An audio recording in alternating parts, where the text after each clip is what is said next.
Chapter 1 of Boy, the Wandering Dog. Book 1. My Life in the City. Chapter 1. I Seek and Find a Friend.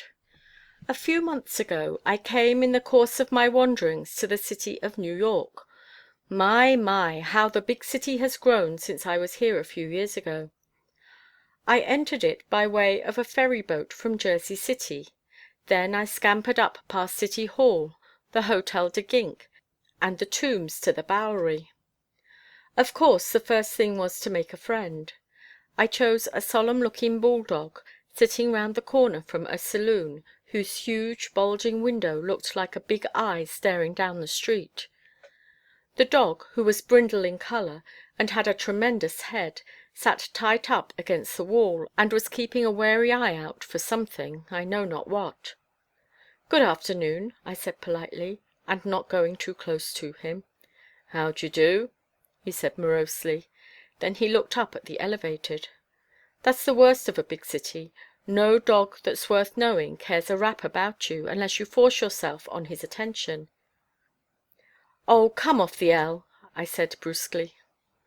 You see, I recognized at once that he was a bluff, matter-of-fact dog who would not appreciate frills.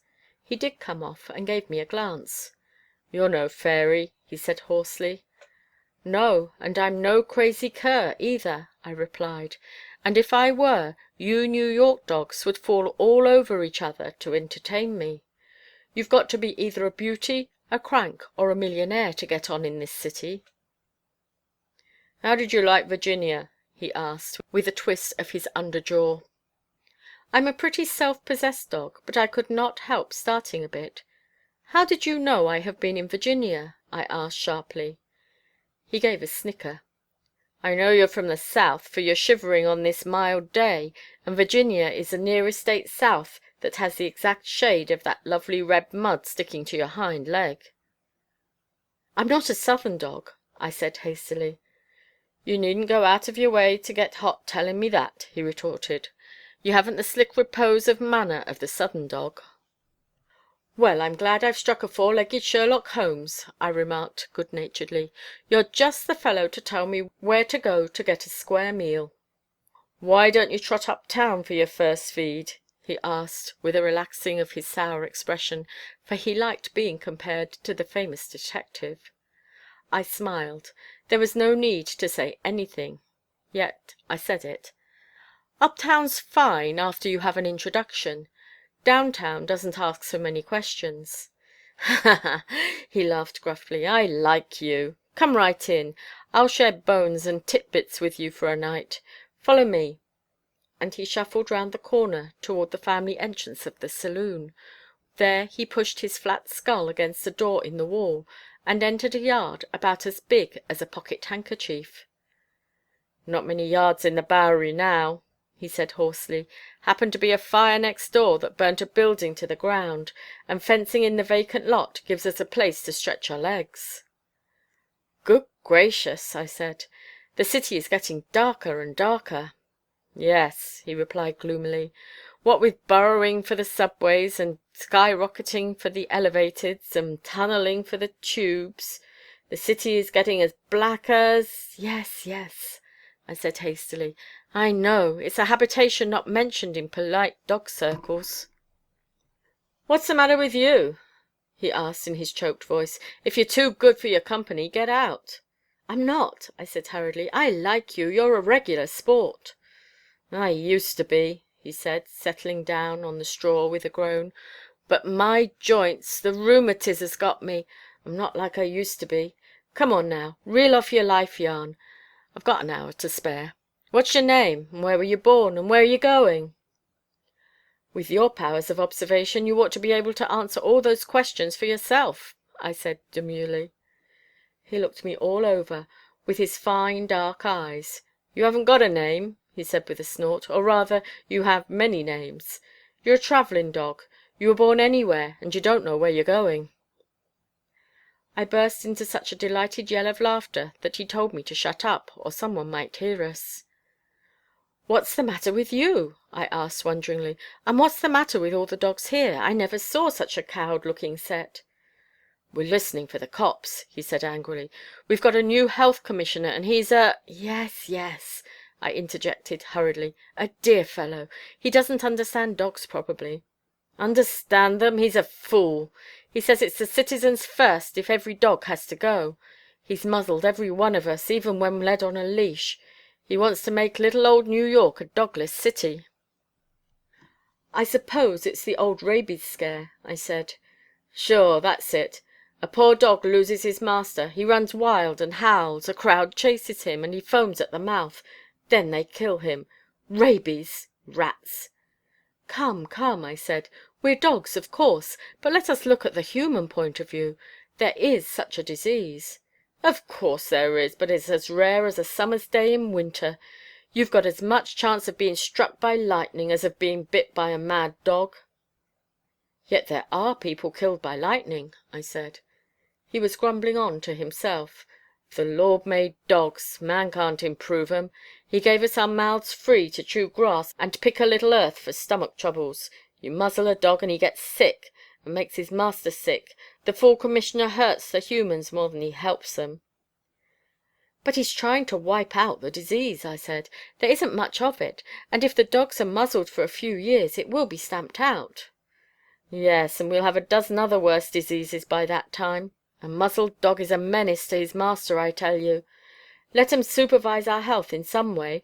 Let the government do as much for us as they do for pigs. Then we wouldn't hear of rabies. The commissioner's a fool. New York's rotten, anyway." I didn't dare to disagree with him, for he probably would have nabbed me. "Well," I said humbly, "I suppose we must let them come first." "Who come first?" he growled. "Human beings. We're second." "That's all right," he assented. "Now, for the sake of human beings," I went on, "who are as closely packed together as they are in New York, there shouldn't be many animals in with them." "Sure," he said, "I'm with you there. High license to keep a dog down. They're not happy themselves if they're cramped." "But high license is against the poor man," I said. "He could not afford to keep a dog for his children." "Let him go without," said the bulldog. "No, sir, not in these days of equality. How about having public playgrounds in crowded districts, with bird and animal pets, and a house with a caretaker to supervise the play of the children?" "They have such playgrounds now," he said, "but they haven't any dogs and cats and birds." "All right," he said, "let 'em have 'em if you can get the dough." "And, furthermore," I continued, "let the city give the superintendence of animals and birds to a person who understands them." The old dog was pleased now. "That's right," he said, "I'm with you there. Don't boss a job you don't understand." "From what you say," I went on, "it sounds as if your commissioner was very hygienic, but he has got the bull by the tail instead of by the horns."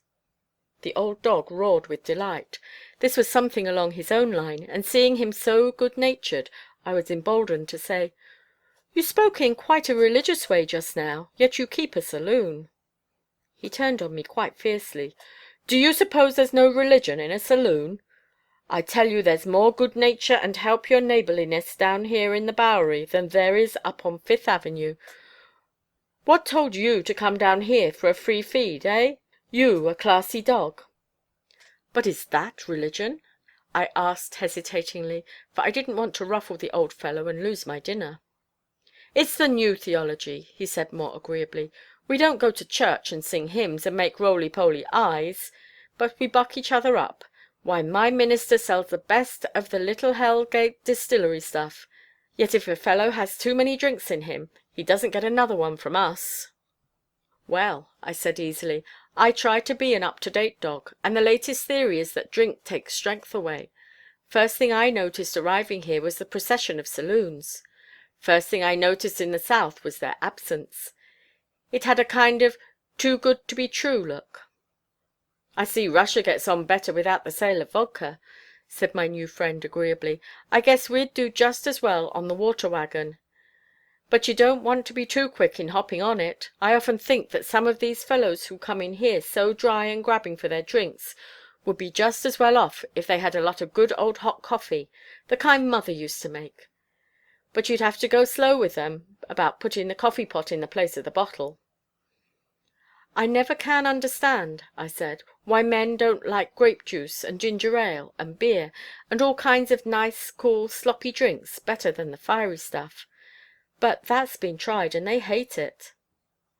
A cunning gleam came in the old dog's eyes. "Temperance folk don't understand. They make their health places too clean and shiny, and a man in overalls don't want to get in the eye of the public to take his drink and swap yarns with another pair of overalls. I'll tell you what my mister's doing, if you won't let on to the dogs round here. They're a tonguey bunch." "Certainly not," I replied.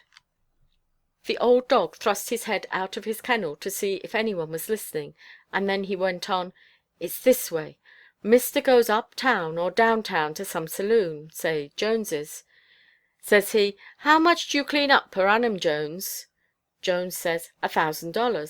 Mister asks, 'How much will you sell for?' Jones tells him. Mister either buys him out or goes in as a partner. Same old business goes on, same old stand, same old boss.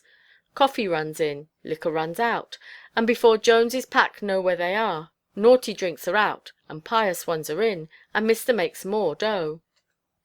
"Good thought," I exclaimed. "I suppose if he'd shut up the old place and put up a temperance sign at first, the men would have rung like deer." "Sure," said the old dog. "Drive folks and they run from you, coax them and they feed out of your hand." "Is your master going to make this saloon into a good one?" I asked curiously. "Mebbe, in time. This gives him his title as saloon keeper." "Your master must be a queer man," I said. "I'd like to see him." "You never saw his match," chuckled the old dog. "He could make money out of the cobblestones." "Is he rich?" I inquired. "I should smile." "Well," I said, "I'm glad to hear he's a semi-philanthropist." "Say, just spell that word, will you?" said my friend with mock politeness. I spelt it for him. Then he said, "Were you ever a preacher's dog?" "Yes," I said, "and he was a fine fellow." "Were you ever a saloon keeper's dog?" he went on with a twinkle in his eyes. "Yes," I said with a laugh, for I rejoiced to see how keen he was. Before I left the South I had to associate with colored dogs for a time, and while they were kindness itself, they were not quick-witted like the white dogs. "I guess you were an actor's dog too, weren't you?" continued old Gringo, for I had seen his name over his kennel. "Yes, sir, I was." "And a grocer's dog, and a milkman's dog, and a doctor's dog, and a postman's dog, and 1,000 ladies' dogs. And in short you're a very—" "Yes, yes," I said hastily. "I've boxed the compass as far as owners go." He burst into a hoarse laugh. "I guess the human race ain't got any string on you."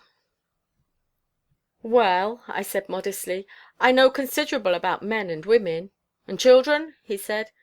"No," I returned, "it isn't so easy to follow them.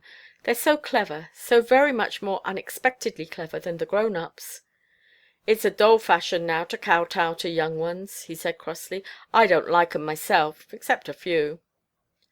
I suppressed a yawn. I was powerfully hungry, and so far not a word had been said about dinner. Suddenly my new friend trembled. "Down on your knees," he whispered. "Waller in the straw. Keep cool." Then he filled up the kennel door with the stout, muscular breadth of his body. Chapter 2